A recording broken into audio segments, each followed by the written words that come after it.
intro this time. My computer is currently at the shop. It was supposed to be fixed weeks ago, but it is still at the shop. I was trying to save a couple $100 and I went with some guy who works out of his apartment, and that is what I'm paying for, right? I mean, I'm paying for my computer to be at the shop for 3 weeks. Never again, you guys, if you can get your computer fixed in just a few days and it's going to cost you an extra $150, just pay the extra $150, okay? That's always the right move, okay? Because you get what you pay for. What I'm paying for is a massive headache and irritation and a fight during the holiday season, and I don't recommend it. Okay, my eye has been twitching like crazy, right? But generally speaking, I am not in all that bad of a mood. I actually had a really excellent day yesterday. I drove up to San Bernardino, which is where the mountains are in Southern California, because I wanted to see some snow this holiday season. I think it's nice to see some snow and ice when it's the Christmas season, and living in Los Angeles, you're just not going to see that. But when you go hiking in Los Angeles, you can see snow-capped mountains in the distance. And I was just like, I would like to be there. I want to feel some snow in my hands. So I drove to San Bernardino yesterday, and I went to this mountain town called Idlewild Pine, which used to have a dog for a mayor. I don't know if that was a real thing, but they had this golden retriever named Max, who was the town mayor. I don't know if he was the actual voted in mayor, but if he was, I would not be surprised. I went there because I wanted to go hiking and I wanted to see snow, and I did both of those things. I also built a tiny little snowman, which was fun. And then I went to this pottery store because I love ceramics, and I found this awesome teapot, which was shaped like a square, and it kind of looked like an elephant. And I was like, I have to have it. Thing is, I bought a teapot back in October, and within a week, it broke. And so I got another teapot to replace it, and within less than a month, it broke.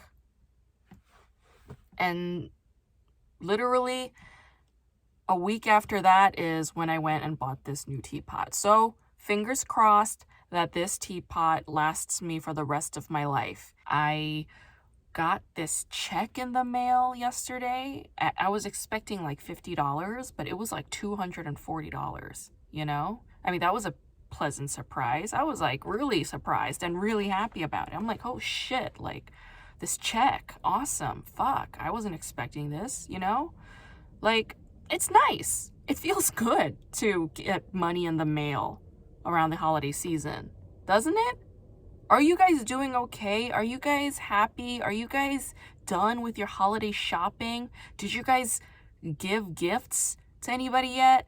I gave a few gifts this year. That was nice. It felt good to give, you know? Like, I didn't really do the whole gift giving and exchanging thing in a while. I did do it last year, but it was like very minimal. I think I did like 2 gift exchanges. But this year, because I got a book deal, I gave a few more gifts, like quite a few this year. And it felt nice to just give some nice presents.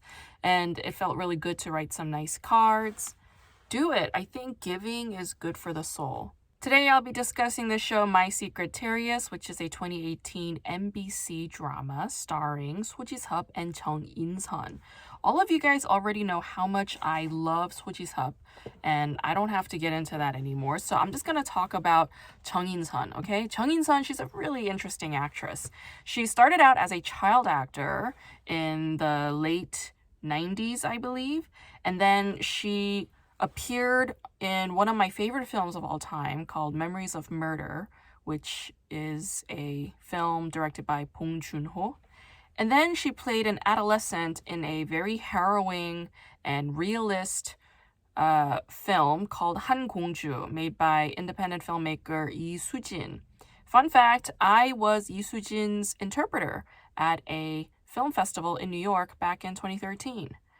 And he was a really pleasant person, super nice guy, very talented. Check out the movie, actually, 한공주. Check it out. It is a very well-made film, but trigger warning, it does have scenes of sexual assault. Chung In-sun did star in some of these darker films, but she is actually a really fun, charming personality, and she was on this variety show that I really liked called Baek Jong-un's Back Alley Restaurant, which is a variety show where Baek Jong-un goes to these restaurants and then tells the owner what they're doing wrong, and then he offers some kind of makeover and then fixes things up. It's basically like, what is that show with that chef who screams a lot? Gordon Ramsay, right? Like Gordon Ramsay goes to restaurants and then like flips restaurants. It's basically that, but it's not as like, how do I say? Whereas like Gordon Ramsay's approach is like he'll go assess the situation and then put in a bunch of money and then they change everything. Like Baek Jong-un doesn't quite do that. He'll really like assess what is going on and work with the restaurant owner and like problem solve together. Like he's not all about just pouring money in where it's gonna be going to waste. So anyway, I used to love this show, but you know, it is like formulaic, so I stopped watching after a couple of years. But she was an MC on this show for about 2 years, and I remember really liking her because not only was she a very charming person, but she also was very opinionated. And I was like, yes, have an opinion on television. Speak your truth, speak your mind. And she was like, you know, this no holds barred kind of chick. Like if the food that she tasted like shit, she would say it. She'd be like, I don't like this, you know? And then the restaurant owners would be really offended. But I'm like, no. Like, if it tastes like crap, fucking be honest, you know? That's what she's there for. So I really liked her a lot. It's interesting to see Chung In-sun playing an older married woman with children, because on this show, she's like 27. In real life, you know? And then Seo Ji-sup is like 15 years older than she is. Like, Seo Ji-sup's in his 40s. You know, he should be playing a widower. That's what he should be playing. But no, she's playing a mother at age 27. Yeah, and a widow. Oh my gosh. You know, so I was just like, how is a young actress like her gonna pull off something like this? But she does. You know, she actually brings a lot of maturity and playfulness to this role. And Chung In-sun has really excellent comedic timing. That for me is the barometer of like, is this person an excellent actress? And Chung In-sun really is. She's a really great actress because she is hilarious. What I found interesting about this show is how it depicts middle-class Korean motherhood, right? Because it's like, okay, if it's motherhood, then it's about a domestic routine. Domestic routine means habits, a very steady lifestyle, boring, okay? But what happens when you mix it up, right? What happens if your neighbor is this international spy? And what if your husband was murdered by some entanglement with this spy dude? Then what happens? Oh my gosh, everything goes crazy. Everything is upturned. And then she gets sucked into it, right? I mean, it's heinous. It makes no sense. But it's like, okay, you know what? If I was an ajumma, you know, I'd like to fantasize. Why not? You know? One thing I appreciated about this show is that there is this romantic suggestion between Chung In-sun's character, Erin, and Seo Ji-sup's character, Kim Bon, right? It's like, oh, they have this romantic tension that's building. Kim Bon seems like this father surrogate after Erin's husband dies, and he's really great with the kids, and he's there for her, he's protective of her, you know? It's like really interesting. But then there is no actual on-screen romance between them. I don't think they ever kiss. No, I think they hold hands maybe. I know she like goes to his bedside when he gets sick. There is some longing a little bit, but it's not like intense, and there's not like weeping and shit, you know? It's not very melodramatic. There's no sex that's suggested. There is perhaps a hug. I think there's a hug when they reunite after a while. But generally speaking, like even in the end, when it seems like he's about to propose to her, it's all under this guise of, oh, there's another mission for the two of them, right? Like, and I was just wondering, Why can't we just give this widow and mother of two a little romance? Like, why not? Why is that not allowed? Why can't we just say that that's okay? You know, like, I thought that was really weird. Back in the Joseon Dynasty, women were expected to commit to just one man for the rest of their lives. So if she became a widow, no matter what age she is, she would have to remain single until the day she dies. Yeah. Like, and she was also blamed for her husband's death in like some weird cosmic way. Like everybody in town and her mother-in-law would like shame her. You know, it's like, oh, you killed your husband. You're a husband killer. You know, it was like this whole thing. And widows were just expected to give up any sort of romantic happiness or sexual satisfaction. It was like really bizarre. But of course, that's not the case anymore, right? And yet on television, like this is still somehow honored. I don't know. I thought that was really bizarre. I thought that was really, really weird. My favorite part of the show is when Erin and Kim-bon and the two kids all go food shopping together. And then the kids are like, oh, we want a pet fish. We want a pet fish. And then Erin's like, no. And then Kim-bon's like, oh, why don't you just give it to them? And she's like, no. She snaps at him. Like, I never found Seo Ji-sup to be good with comedy. I think Seo Ji-sup is no, he's not a really good dramatic actor. He's like an okay dramatic actor. All right? Like, I don't think Seo Ji-sup is a good actor by any means. He's just an okay dramatic actor. But when it comes to comedy, he's terrible. He's never been good at comedy.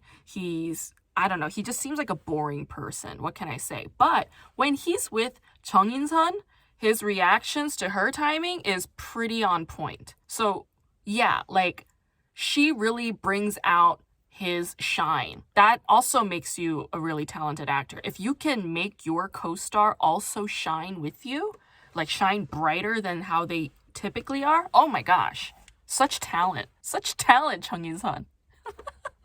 There's a supporting actress on this show named Chung Xia, and Chung Xia used to be on television since she was like a teenager, and she was also on this variety show from 2007 through 2009 called Muhan Girls or Infinite Girls, which is a spin-off of the show Infinite Challenge or 무한도전. And for some reason, like when Chung Xia got married, she was retired from the show. Like that was like a thing. Like whenever a woman would get married, like she was no longer allowed to be on this comedy variety show anymore. It's like so weird, you know? But it's like some of that stuff is cultural. Like I remember when I was interviewing some, you know, TV news anchors in South Korea, like that they would say that would happen after marriage. Like, you know, a woman would be out on the field, like she would be a field reporter, field journalist. And the one day after she gets married or after she becomes pregnant, suddenly she's like doing other stuff, you know, like stuff that requires her to be off the field, like in the office, you know? And it's part of it has to do with like retaining a motherly image or a domestic image. So weird, but like, yeah, like television's weird, man.